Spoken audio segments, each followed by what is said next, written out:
Right. We are now at our penultimate session of the day, and it should be an interesting one. It's our second and final panel, which is Can Tourism Prosper in These Uncertain Times? And who is going to join me, Catherine Flanagan, CEO of the Association of Visitor Experiences and Attractions, Economist and SME champion Jim Power, and former Irish ambassador to London, Washington, Berlin, amongst others, Dan Mulhall. Please give them a warm welcome. There we go.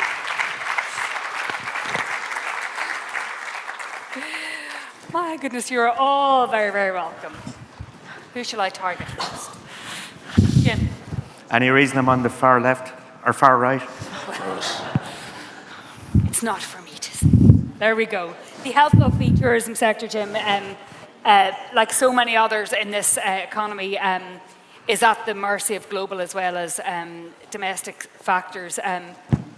When you see the continual changes happening in the US and elsewhere, how are we faring at present? Well, you know, we had a lot of discussion all morning about the global economic headwinds. Colin Hunt talking about, you know, that this is a political cycle in the States and that you need to be thinking about these megatrends. And I'd agree to an extent, but the reality is for businesses, they're dealing with it on a day-to-day basis. Already. And the whole global picture, I guess there's two ways of looking at it that are very interrelated. One is the global geopolitical situation. It is awful, it's depressing, and I guess, unfortunately, the job I do, I'm engrossed in it the whole time. I'm watching Trump's speeches, etc. What we saw in China a few weeks ago with Xi Jinping and Putin and Modi and Kim Jong, you know, holding hands in China. The axis is changing. Yeah, the whole global geopolitical situation is pretty awful. But from an Irish perspective, obviously, the United States really matters. I took part in a debate in the LNH and UCD on Monday night where the motion was this House would boycott the United States. Okay, and I was opposing the motion. But you think about the importance of the States for us, you know, around 1.2 million US visitors come in. 65% of our exports are in the pharma sector, dominated by US companies, 302,000 people working in the multinational sector. So our concentration risk on the United States, 10 companies paying 52% of corporation tax. So what happens globally really, really matters, and what happens in the States really matters. And without being too reductive and saying, you know, thank God for Viagra and fat jabs, there is that concentration of risk. And, you know, people have been arguing, Jim, that let's take the multinationals out and actually we're running a deficit. And are we ready, in your view, for the kind of shock? Like the Minister was saying, no, it's fine, look, we've built up reserves, you know, there's plenty there. But do you think we are vulnerable to a severe external shock? Oh, of course we are. And when you hear Trump coming out with the 100% tariff on pharma, initially you think, this is the cliff edge situation. But I actually don't believe it's going to be a cliff edge situation. I think that we're not going to wake up some morning, I'll probably be proven wrong in the morning, but we're not going to wake up some morning to discover a massive outflow of investment from Ireland. You know, they're in for the long term, particularly in the pharma sector. But what I do think is just going to be a gradual weakening of that part of the economic model. So my real concern would be that, and we did this in the run-up to 2007-8, we spent aggressively to run the country on the back of a tax base that suddenly weakened sharply when construction and property collapsed. We are in the same situation today with corporation tax, and that's why I would totally agree with the IFAC, Central Bank, ESRI view. In one respect, I don't believe the economy is in danger of overheating, but I do really worry about the permanency of the tax base and the way in which we're spending money. Because as we know, when spending goes to a certain level, it is very difficult to get it back down. There's a ratcheting But it's kind effect. of funny because even any moderation of the budget would probably feel like people to austerity in any event because we've been doing so well for so long. Sorry? People will feel that even if there is a tightening in the budget, they might feel as if it's austerity coming back in, even if in real terms it's not. Yeah, and the lesson of the last couple of years with the cost of living packages, which I thought were utterly ridiculous because they weren't targeted. Everybody in this room got €250 electricity credit, whatever. Did we really need it? Some needed it. Some needed it. Many needed it. But there was no effort to target. It was just a scattergun approach. But the hard to take those measures back? The problem, that's it. The problem, that becomes embedded then in the expectation. And you're going to see, I can write the opposition speeches already after next Tuesday, basically saying you're not addressing the cost of living crisis, et cetera, et cetera. It just gets built into the expectation. So what I would like to see would be a much more targeted approach on the sectors and the people that really need it, not this scattergun approach. Dan Mulhall, you were sort of relieved to see you in agreement that you don't think that the whole pharma section or the multinationals might change overnight. But, you know, every week in the US now is extraordinary. You know, Jim mentioned some of them, but, you know, this week, all of the generals, all of those 4 stars brought back and told that their biggest military, that they were too fat, they were too woke, but also that the biggest military challenge was within their own country. And then, you know, we are actually, you know, constantly waking up to more and more tough things, whether it is tariffs, trade. We are dealing with an unprecedented leadership in the US at the minute. And I'm just wondering, you know, how do you view the geopolitics of the time? Well, when I think Having spent a lot of time there. When I think about geopolitics today, and I'm actually going to America next week for a couple of weeks, so I expect my head to be spinning even more when I'm there because I'll be actually exposed to even more. I mean, already I'm overdosing on American politics because it's so interesting and it's so much related to my own background and experience. But you know, when I think about the global situation at the moment, I think about the last line from O'Casey's play, Juno and the Paycock, where Captain Boyle stumbles home, and he's a man who would never have done well in the tourism industry because his wife says to him, he's never tired of looking for a rest. Yeah. But in this inebriated condition at the end of the play, he says, "I'll tell you what, Joxer, the whole world is in a terrible state of chassis." And it kind of feels like that to me at the moment. It feels like I've been involved in this business now for 50 years almost, give or take. And I've never seen a more complicated situation than we have today. You know, we in Ireland, we were not members of NATO, but we did benefit hugely from the post-Second World War order, which kept peace in Europe and allowed the European Union to develop and to deliver prosperity across Europe, stability, which Ireland benefited from hugely. There's always a problem in the world when an old order is in decline and a new order is emerging, but nobody quite knows what that order is going to be like.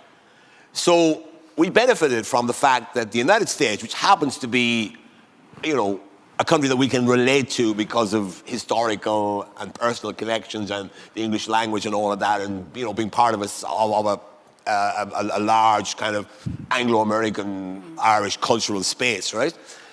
The US was always the hinge around which the global security system decided that they don't want to play that game anymore for various reasons, some of which are ununderstandable, more of which come from a kind of an ideology that's kind of taken over America.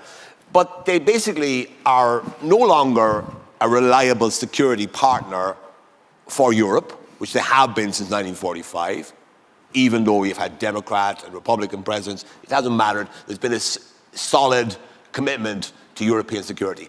And they were also a valuable economic partner that we all benefited from. And they benefited from us because, remember, you know, the top 10 companies in the world, 9 of them are probably still American. They wouldn't be like that had they not had access to the markets. Well, we were the gateway to Europe for them, and obviously that one-way street and kind of the bail box has become the two-way street, and that is continually emphasised. In this geopolitical tussle, and I think it was Mary Harney kind of who once came up with that great phrase, are we closer to Boston or Berlin? Where are we in that axis right now, Dan? Look, the future for Ireland is clearly as a member of the European Union. It doesn't mean we have to pivot away from the United States, but it's clear to me that the pendulum may swing back. If you look at the history of the post-war period, is only one occasion when either Republicans or Democrats held the White House for more than 8 years, and that was when Ronald Reagan was succeeded by George H.W. Bush, right? Other than that, every 4 to 8 years, the pendulum swings back. The problem is the pendulum will not swing back to where it was before Trump.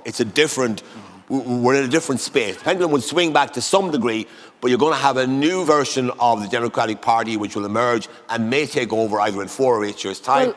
And that won't be the old world that we knew. We have to accommodate ourselves to new realities. And for me, that means doubling down on our European Union membership, not in any way turning away from the United States. American companies are in Ireland, not because they love us. They're in Ireland because they make profits in Ireland. American tourists come to Ireland because they feel comfortable here. And our job as a tourism industry, as a country with a strong tourism sector, is to make sure that people continue to feel comfortable and continue to feel welcome and continue to feel like they're getting something in Ireland that they can't get anywhere else. And that is a mixture of contemporary and tradition, blended together in a nice way. I like the previous speaker's comment about bed and breakfast, because one of my first diplomatic assignments, there was a Cold War conference on in Vienna in the 1980s, just before the wall came down, and I was a junior to middle-ranking diplomat, and I was at this conference. It went on for 2 years, and the job that was given to me was to argue in favor of the bed and breakfast sector, because in those days, bed and breakfast was huge in Ireland, but in Eastern Europe, it was frowned upon because it meant that tourists would be living with private families and the state couldn't watch them in the way they could. And I remember spending hours on end at these conferences arguing with the Russians and the Bulgarians and the East Germans in favor of bed and breakfast. And it's a sad thing that bed and breakfast is no longer what it used to be. And actually, a few of the bed and breakfasts I used to use in Ireland have closed down in the last few years. So I do mourn this, but we've got to make sure that we continue to offer a stable and comfortable place that people can come and enjoy. And what we offer, I think, is that if you go to most countries, to get into rural areas, to appreciate the rural culture and the rural scenery, it's difficult. In Ireland, you fly into Dublin, you get into a car, and you'll be in the west of Ireland in 2 hours, 2.5 hours. You'd be in Waterford, an even better place, according to Jim and myself. Less than 2 hours these days. I like the idea that in the event of an attack in Ireland, we'd send the Ballontees out as our first line of defence. They do very well. Catherine, I know you were in actually with the Minister, with Anne, earlier. Was it last week? Last week. But there is a link between diplomacy and the tourism industry, because tourism is in a sense part of that soft power offering that we have in the absence of hard power. And I'm just wondering, look, earlier we were hearing about the importance of those iconic destinations and those experiences. How important are they in maintaining that tourism link? For sure. Well, before I talk about that, it's as if Francis Brennan was listening in on my conversation at lunchtime. I was sitting beside a lovely gentleman who's a hotelier here in Kilkenny, Paul Broderick, and we were talking about the ban on tea. We were talking about the importance of the ban on tea in stopping you in the morning and saying, where are you going now? Where are you going today? Oh, I wouldn't go there. Do you know where's a great coffee shop? And giving the directions and that personal encouragement, because otherwise people are looking at their phones and they stop at the Apple Green for a coffee instead of the independent coffee shop that we know about. So I know a couple of years ago, Catherine Martin named a couple of intangible things as intangible cultural assets. I don't know if you're familiar with UNESCO's intangible assets. And I honestly think the ban on tea is a really good candidate for identifying as an intangible cultural asset for ourselves. It's Tiernan ban on tea. I was recently up in Glenties, and I was driving from Glenties to Galway after the McGill Summer School, and I'd said to the Ballantee, listen, I'm going to be on the road early. I'll probably have to leave at 5:45, and at 4:15, I got a text message just from her just to say, I've left some muffins and tea out for you before you go. And I was like, that's the intangible cultural assets. But we're talking about these international visitors in general, US in particular. So how important are those experiences, Catherine, in drawing people in and maintaining that level of tourism experience? Well, we know, and it's been referenced often today, that Tourism Ireland identifies certain things as the key motivators for people to come here. You know, the landscape and scenery, the culture and heritage, and the people. And visitor attractions are very much touching on all of those realms. But I suppose when we're talking about like what's unique here, like it's no accident that whenever we have international visitors and dignitaries coming to Ireland, that they're brought to a cultural attraction. And next year, when Ireland is hosting the EU presidency, we're hoping there'll be many, many visits to all the cultural attractions that we have, because that's what differentiates us. Those are the really unique things that are in the destination that we offer. And I think there's a huge opportunity there. Like business tourism is something that's very important to us and growing, but business tourism is almost co-located with foreign direct investment. Yeah. You know, we're putting forward a very good face for the country as good hosts. We want to make sure we're a good place to live, good place to invest, good place to work. So, there's a very strong association. And it's no accident, I suppose, that in recent years, with Tourism Ireland, it's like part of that Ireland house. Yeah. So when we have our footprint in overseas markets, that tourism sits right beside foreign affairs and sits right beside all of enterprise the and industry. Yeah. So I suppose now that we're in our new home with this minister, our new minister, and we're in this new portfolio, we're siblings, with all these other really important economic entities. When you were in with him recently, Catherine, what were the top 3 items on your agenda? Well, I suppose if I were to turn back time, Anne and I did a lot of talking, and I would have loved to say, so what do you think? Because, ministers 2 weeks before the budget are never going to give too much away. But we were speaking about, the costs of doing business, and they've been much discussed today. We know they're not unique to tourism, but there's cold comfort in feeling that others feel the same as well. Like whether that's, like in the visitor attraction sector, our wage bill is 52%. No matter what risk mitigation steps we take, our insurance never goes down. We're up 12% last year, 12% the year before. And these are the headaches. Like, we're a sector that it's really important because people come to see the unique things to see and do in Ireland. But we get a very small share of the tourism dollar. So I would have members that are agonising over putting their price up from €12 to €12.50 a ticket. It's very, very small within the broader ecosystem of tourism. But it's an important sector. So, we've been talking about the costs, about those rural, regional jobs, as Ruth said, 70% of them outside of Dublin. VAT 9 is obviously up for discussion. And then, Tourism Ireland and Fáilte Ireland, they're our main funders and supporters. And the support to ensure that they are fully integrated into their new department and given the maximum amount of powers and budgets possible to allow them to prosper and allow us to prosper within the sector. Jim, can I just ask you, maybe just for what you thought of the conversation with the Minister this morning, because he was speaking positively about the VAT reduction without giving any detail on it. Certainly wasn't willing to say when it would be implemented, January or July. What was interesting was a survey, I think, last week, which was one of many, but showing kind of what are, the general population's worries and concerns, and what did they want to see prioritised in the budget. And the VAT reduction for hospitality was quite low down. Now, that might be a reflection because people have other concerns, it's childcare, mortgages, everything else. But it has run into opposition, more recently. Do you think he's definitely going to go and maybe deliver it in part, if not in whole? Well, I think there is a massive conflict going on within government and permanent government about this. I can assure you... Between parties, between ministers? Yeah, within the Department of Public Expenditure and Reform and the Department of Finance, to a person, they are opposed to the 9% VAT rate, always were. Pascal Donoghue is not a fan. Fianna Fáil leadership certainly are not a fan. So Peter Burke... Solemn promise was made. Peter Burke and Simon Harris are in favour, okay? So there is a battle going on.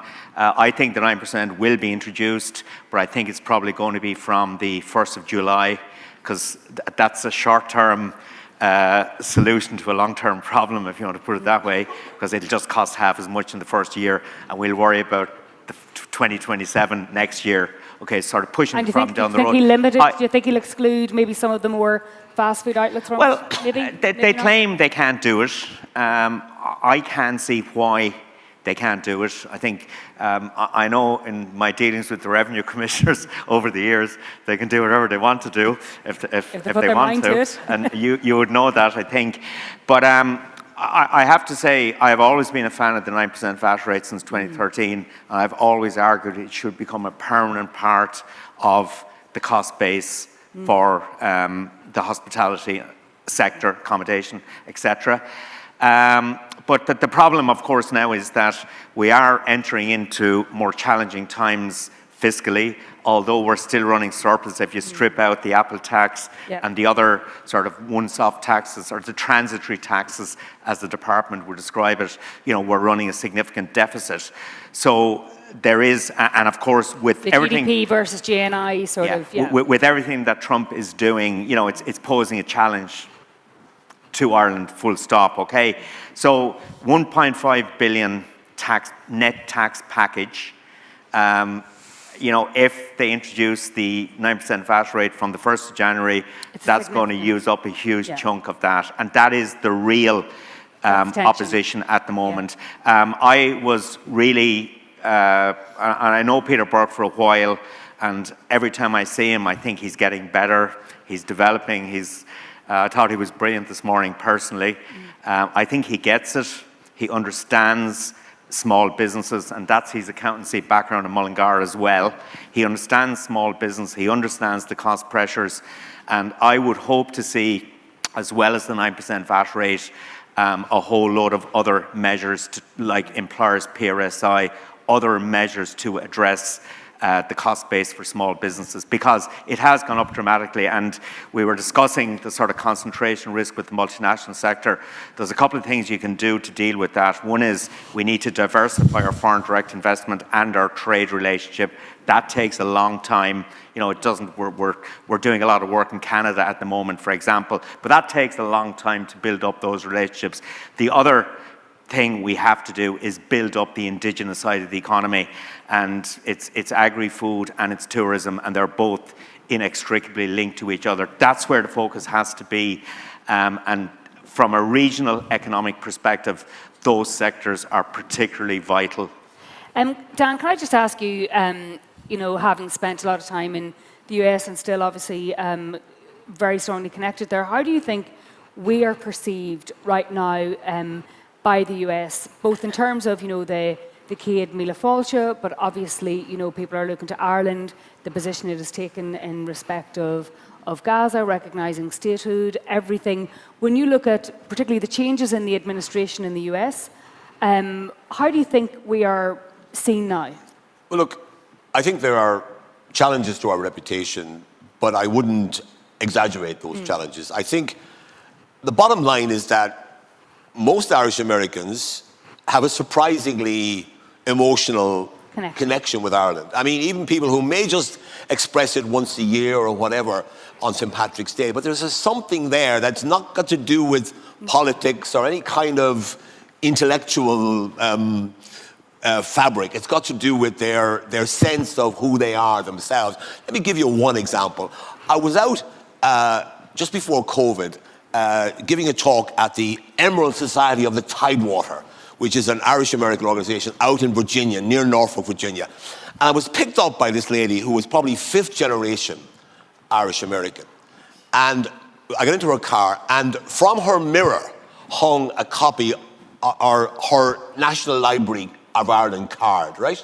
And I said to her, "What's this about?" She said, I can't get a passport. It's the only thing I can do to display my Irish heritage. I thought that was just magnificent, really marvelous, right? And so that kind of thing is not affected by politics. I don't know how she votes. She could be a complete sort of, Trump lover, Trump supporter. I don't know. It doesn't matter. She's not going to change her attitude to Ireland because of something we might do internationally. However, I do think we have to understand that we're a small country. And there's a great Irish phrase, "An Taoiseach Will Lodger, ní Fallóda Bheith Glic." The woman who's not strong needs to be clever.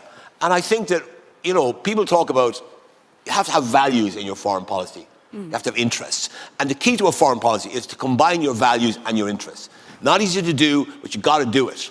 And I think we have to recognize that we can't change the world, and we have to use our influence judiciously. I'm not saying keep our heads down, say nothing, but I'm saying when you put your head up, make sure you do it in a clever way that maximizes the impact of your values on other countries. And the best thing is to work with other countries to achieve things. And it also minimizes the threat to your interests. Because my worry about some of the political... So how do we then, just then given what you're saying, then how do we strategically position ourselves, because on the one hand you're saying we have to stand up for our values, and the other it's like you don't want to agitate too much. So how do you strategically, in those diplomatically uncertain times? Is you work with others, right? I mean, look, last week was very significant. You had some major countries recognizing Palestine. We did it a year before, so we were market leaders. But we did it in combination with Spain and Slovenia and Norway. So we were in decent company, right? If we'd done it on our own, we could have caused serious problems for ourselves. And my worry is that if you do things on your own, you expose yourself to the potential for example, Donald Trump to decide, I'm slapping on a 50% tariff on everything coming from Ireland. Yeah. That could be done with the stroke of a pen. Now, it will be challenged in the courts, but the damage will be done, right? Yeah. So I think we have to be careful in how we operate. We have to be judicious, and we have to be pragmatic, and we have to recognize that we live in a world that has a lot of pitfalls, has a lot of major challenges, and we've got to manage those challenges, and we've got to make sure that we come out the other end of this, when the pendulum shifts back, that we're in a position to actually take advantage of those changes. I'm just wondering, are you talking about the Occupied Territories Bill? Yes. Yeah. I agree with you. Yes. Yeah.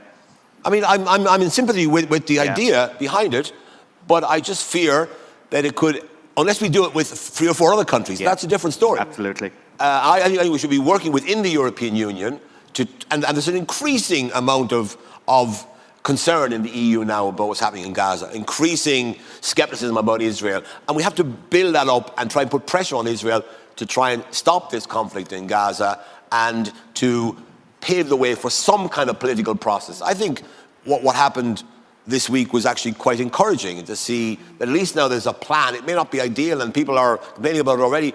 However, my only concern is that I want to see this violence stop because I want to save innocent lives in Gaza. And I don't care if this is not a perfect solution. It probably will take 10 years, and even then it might not succeed. But at least if it stops the violence, that saves lives, and that to me is worth doing.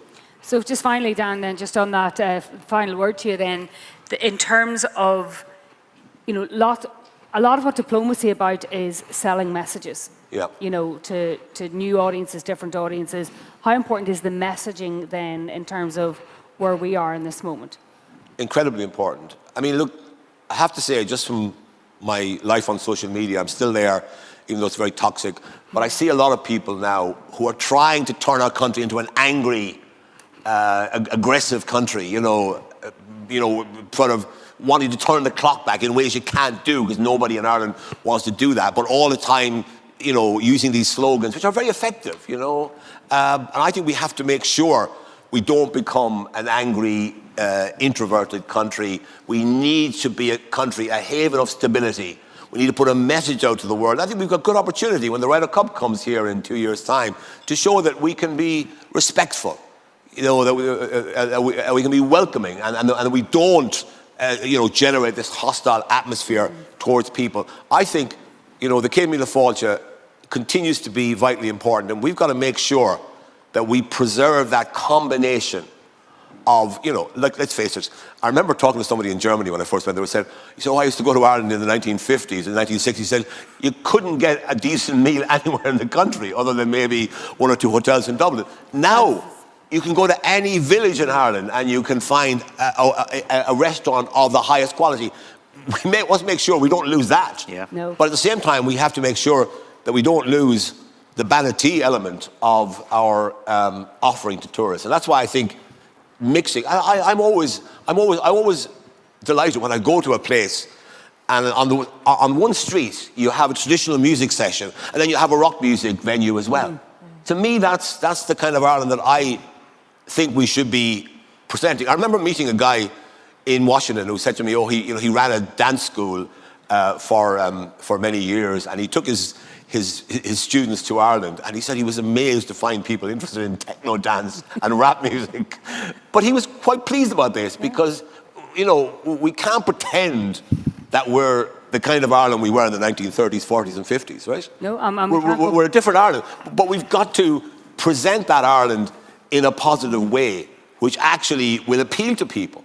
It won't appeal to everyone, but it will appeal to some. Catherine. Just to come in there, I was speaking to one of our tour operators last night, and we were talking about international markets coming in. He was talking about his American guests. And their house rule is, folks, you're on your holidays. No politics. Thanks very much. Because people have a much better time when they're able to leave that behind. They don't need to bring it on vacation with them, and we need to be very good hosts. That's what we're good at, and that's what it all comes down to. Steer them toward techno and Timmy Mallet. I'm afraid that's all we have time for. My huge thanks to Jim, to Dan, and to Catherine. Thank you very, very much. Thank you so much. I'll let you go.